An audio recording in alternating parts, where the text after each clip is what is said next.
AC வெளியில இருந்து பொது காத்தை கொண்டு வருதுன்னு நினைக்கிறீங்களா? இல்லவே இல்லை. உங்க ரூம்ல இருக்கிற அதே காத்தைத்தான் ஏசி ரீசைக்கிள் பண்ணுது.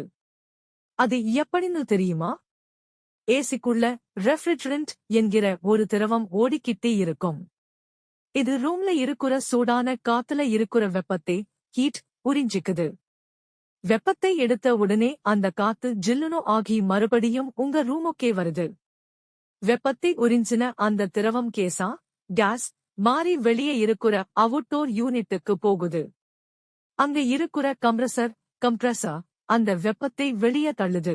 இதனாலதான் ஏசிக்கு வெளியே நின்னா சுட சுட காத்து அடிக்குது. காத்து குளிர்ச்சியாகும் போது அதுல இருக்கிற ஈரப்பதம் ஹியூமிடிட்டி நீர்த்துளிகளா மாறுது. அதுதான் பைப் வழியா வெளியே வருது. ஒரு வகையில ஏசி உங்க ரூம்ல இருக்கிற ஈரப்பதத்தையும் குறைக்குது. ஏசியை 16 டிகிரில வச்சா சீக்கிரம் ரூம் கூல் ஆகுமா? இது உண்மையா இல்லையான்னு அடுத்த வீடியோல பார்ப்போம்.